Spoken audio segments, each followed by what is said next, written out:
प्रिय छात्रों, आप सभी का हार्दिक स्वागत है।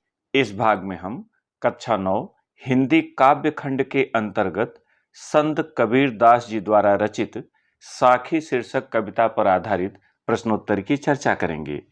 प्रश्न पत्र में कुल 2 पद्यांश आएंगे, जिन पर आधारित प्रश्न दिए रहेंगे। किसी एक को आपको चुनना होगा और उस पर आधारित कुल 3 प्रश्नों का उत्तर देना होगा। एक प्रश्न संदर्भ से होगा, दूसरा रेखांकित अंश की व्याख्या से और तीसरा तथ्य परक होगा, जिसका उत्तर उसी पद्यांश में ढूंढना होगा, या व्याकरण परक होगा, व्याकरण के आधार पर आपको उसका उत्तर देना होगा। प्रत्येक प्रश्न 2 अंक का होगा। इस तरह से तीनों प्रश्नों के लिए कुल 6 अंक निर्धारित हैं। प्रश्नोत्तर पर चलने से पहले आइए इस पाठ के बारे में कुछ मुख्य बातें जान लें। साखी शीर्षक कविता के रचयिता ज्ञानाश्रयी शाखा के प्रतिनिधि कवि संत कबीरदास जी हैं। इनकी रचना का नाम बीजक है, जिसके 3 भाग हैं, साखी, सबद और रामायणी। साखी संस्कृत के साक्षी शब्द का तद्भव रूप है, जिसका तात्पर्य साक्ष्य या प्रमाण से है, अर्थात अनुभूत से साक्षात्कृत सत्य को व्यक्त करने वाली उक्ति को साखी कहते हैं। यह दोहा छंद में रचित है, जिसमें कबीर की शिक्षाओं और उनके सिद्धांतों का निरूपण हुआ है। इसकी भाषा पंचमेल खिचड़ी अथवा सदुक्कड़ी है। इसकी शैली मुक्तक शैली है। गुण, प्रसाद, रस, शांत, छंद, दोहा, अलंकार, अनुप्रास, उपमा, रूपक आदि और शब्द शक्ति, अभिधा एवं लक्षणा। आइए पद्यांश पर आधारित प्रश्न देखें। संकेत क, राम नाम के पट तरे देबय कौ कछु नाहि, क्या ले गुर संतोषिए हौस रही मन माहि। पहला प्रश्न, प्रस्तुत दोहे का संदर्भ लिखिए। तो संदर्भ कुछ इस तरह से आपको लिखना है। प्रस्तुत काव्य पंक्तियां हमारी पाठ्य पुस्तक हिंदी के काव्य खंड के अंतर्गत साखी शीर्षक कविता से अवतरित हैं। इसके रचयिता ज्ञान मार्गी शाखा के प्रतिनिधि कवि संत कबीरदास जी हैं। दूसरा प्रश्न, रेखांकित अंश की व्याख्या कीजिए। और यहां रेखांकित अंश है, क्या ले गुर संतोषिए हौस रही मन माहि। व्याख्या कुछ इस तरह से आपको लिखना है। पहले हेडिंग डालना है, रेखांकित अंश की व्याख्या, और तब लिखना है, गुरु की महिमा का वर्णन करते हुए संत कबीरदास जी कहते हैं कि मेरे सदगुरु ने मुझे जो राम नाम दिया है, उसके बदले में मेरे पास उन्हें देने के लिए कुछ भी नहीं है। मैं गुरु को क्या देकर संतुष्ट करूं, यह इच्छा मेरे मन में ही रह गई। तीसरा प्रश्न, गुरु के 3 पर्यायवाची शब्द लिखिए। उत्तर, गुरु के 3 पर्यायवाची शब्द हैं शिक्षक, आचार्य, उपदेशक। संकेत ख, माया दीपक नर पतंग भ्रम भ्रम इवै पड़ंत, कहें कबीर गुर ज्ञान तय एक आध उबरंत। ध्यान रखिएगा कि इसमें हमने आपकी पाठ्य पुस्तक के अलावा उत्तर प्रदेश माध्यमिक शिक्षा परिषद द्वारा अभी अभी जो नवीनतम पुस्तक जारी की गई है, उसके प्रश्नों को भी शामिल किया है। इसलिए कहीं प्रश्न संख्या अधिक हो सकती है, किंतु उसी सीक्वेंस में ये प्रश्न दिए गए हैं। यहां भी पहला प्रश्न संदर्भ का है, आपने संकेत का में देख लिया है, तो उसके अनुसार लिखेंगे। हम लोग दूसरे प्रश्न से चलेंगे। रेखांकित अंश की व्याख्या कीजिए। और यहां रेखांकित अंश है, कहें कबीर गुर ज्ञान ते एक आध उबरंत। रेखांकित अंश की व्याख्या, गुरु के उपदेश की महत्ता पर प्रकाश डालते हुए संत कबीरदास जी कहते हैं कि माया के इस संसार में गुरु के उपदेश से एक आध अर्थात कोई बिरला व्यक्ति ही बच पाता है। शेष मनुष्य भ्रम के कारण माया पर मुग्ध होकर अपने को मिटा देते हैं। तीसरा प्रश्न, गुरु तथा ज्ञान का तत्सम रूप लिखिए। तो गुरु का तत्सम गुरु और ज्ञान का तत्सम इस तरह से ज्ञान लिखेंगे। अब यहां एक तीसरे प्रश्न में और ऑप्शन है, आएगा एक ही, कोई भी पूछा जा सकता है। जैसे कबीर ने मनुष्य और माया को किसका रूपक माना है। उत्तर, संत कबीरदास ने मनुष्य को पतिंगा और माया को दीपक का रूपक माना है। पतिंगे के समान कौन है। उत्तर, पतंगे के समान मनुष्य अर्थात व्यक्ति को माना गया है। इस तरह से तीसरे में कुल 3 ऑप्शन हैं, लेकिन परीक्षा में इनमें से कोई एक ही आएगा। आपको इसे जानना है, इसलिए जो आए उसका उत्तर आप लिख सकें। संकेत ग, अंखड़ियां झाई पड़ी, पंथ निहारी निहार, जी भड़िया छाला पड़या, राम पुकारी पुकार।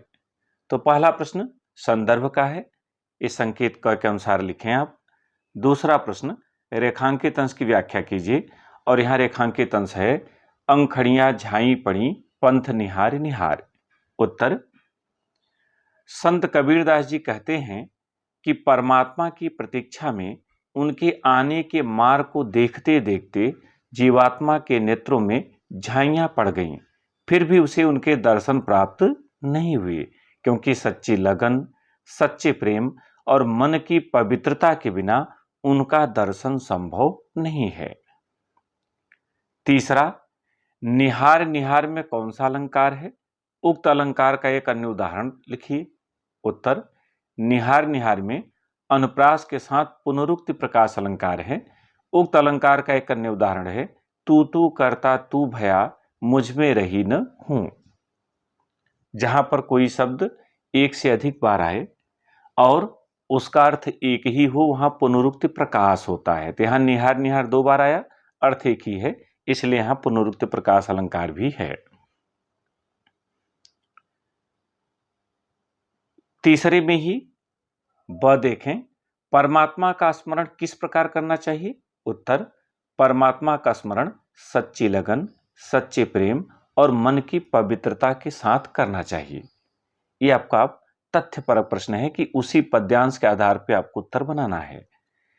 जीवात्मा किसकी प्रतीक्षा में आंख बिछाए हुए है? जीवात्मा परमात्मा की प्रतीक्षा में आंख बिछाए हुए है। संकेत घ, झूठे सुख को सुख कहें, मानत है मनमोद, जगत चबैना काल का, कछ मुख में कछु गोद। तो पहला प्रश्न संदर्भ का है, इसे आप संकेत क के अनुसार लिखें। दूसरा देखें, रेखांकित अंश की व्याख्या, जगत चबैना काल का, कछ मुख में कछु गोद। उत्तर कुछ इस तरह से लिखें।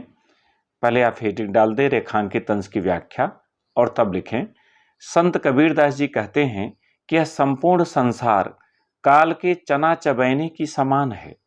इसमें से कुछ उसके मुख में जा चुके हैं और कुछ भक्षण किए जाने के लिए उसकी गोद में पड़े हुए हैं।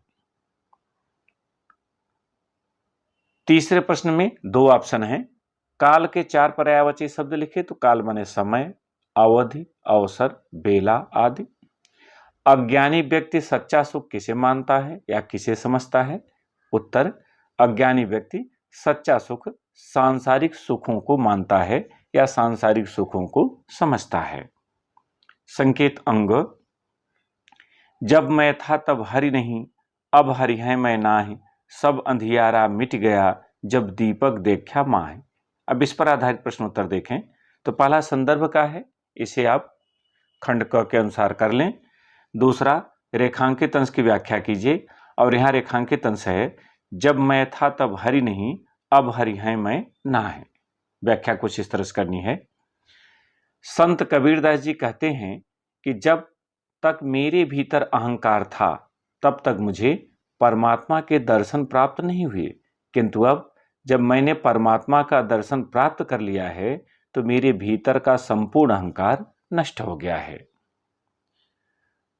तीसरा प्रश्न, अनेकार्थक शब्द हरि के 2 अर्थ लिखिए। अनेकार्थक ऐसे शब्दों को कहते हैं जिसके एक से अधिक अर्थ हों, किंतु वे अर्थ आपस में पर्यायवाची न हों। जैसे हरि का होगा विष्णु और बंदर, तो विष्णु और बंदर आपस में पर्याय नहीं है, इसलिए हरि शब्द अनेकार्थक है। व्यक्ति को ईश्वर के दर्शन क्यों नहीं होते हैं? उत्तर, व्यक्ति को ईश्वर के दर्शन इसलिए नहीं होते क्योंकि वह अहंकार से युक्त होता है। सब अंधियारा मिट गया जब दीपक देखा माह का आशय स्पष्ट कीजिए। उत्तर, सब अंधियारा मिट गया जब दीपक देखा माह का आशय यह है कि ज्ञान रूपी दीपक का प्रकाश मिल जाने पर अज्ञान रूपी अंधकार मिट जाता है, दूर हो जाता है। संकेत च, यह तन काचा कुंभ है, लिया फिरे था साथ, ढबका लागा फूट गया, कछु न आया हाथ। तो पहला प्रश्न तो संदर्भ पर आधारित है, संदर्भ आप लिखेंगे, आप अब तक जान चुके हैं। दूसरा, रेखांकित अंश की व्याख्या कीजिए, और यहां रेखांकित अंश है ढबका लागा फूट गया, कछु न आया हाथ। उत्तर, रेखांकित अंश की व्याख्या, संत कबीरदास जी शरीर की नश्वरता का वर्णन करते हुए कहते हैं कि यह शरीर मिट्टी के कच्चे घड़े के समान है, जो धक्का लगते ही टूट टूट कर चूर चूर हो जाएगा और हाथ भी कुछ नहीं लगेगा। तीसरे प्रश्न में ऑप्शन यहां है, अ है कुंभ के दो समानार्थी शब्द लिखे, तो कुंभ के समानार्थी यानी पर्यायवाची घड़ा, कलश आदि। तन के दो समानार्थी शरीर, काया। कबीर ने शरीर की तुलना किससे की है? कबीर ने शरीर की तुलना मिट्टी के कच्चे घड़े से की है। ये तथ्यपरक प्रश्न है, जबकि ऊपर के दोनों प्रश्न आपके व्याकरण से संबंधित हैं। संकेत 6, कबीर कहा गरबियो, देही देख सुरंग, बिछड़िया मिलबो नहीं, ज्यों कांचली भुजंग। तो पहला प्रश्न संदर्भ का है, जो संकेत क के अनुसार आपको लिखना है, यहां भी सामने लिखा हुआ, आप चाहें तो इसे देख सकते हैं।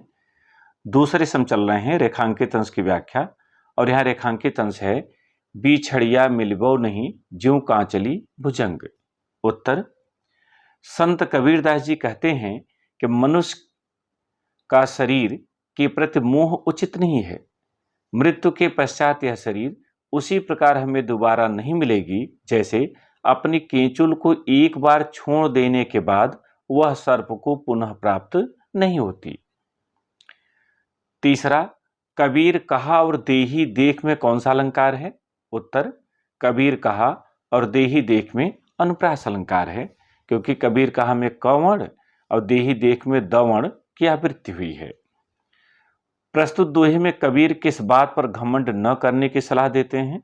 उत्तर, प्रस्तुत दोहे में संत कबीरदास अपने शरीर की सुंदरता पर घमंड न करने की सलाह देते हैं। संकेत ज, सतगुर हमसु रीझ कर, एक कहा प्रसंग, वर्षा बादल प्रेम का, भीज गया सब अंग। यहां भी पहला प्रश्न संदर्भ से संबंधित है, इसे आप लिखेंगे, संकेत क के अनुसार ये चलेगा। दूसरा, रेखांकित अंश की व्याख्या, सतगुर हमसु रीझ कर, एक कहा प्रसंग। व्याख्या, संत कबीरदास जी कहते हैं कि मेरे सच्चे गुरु ने मेरी सेवा से प्रसन्न होकर मुझे ज्ञान की एक बात समझाई, जिसे सुनकर मेरे हृदय में ईश्वर के प्रति सच्चा प्रेम उत्पन्न हो गया। तीसरा प्रश्न, बादल के 4 समानार्थी शब्द लिखे, यानी पर्यायवाची।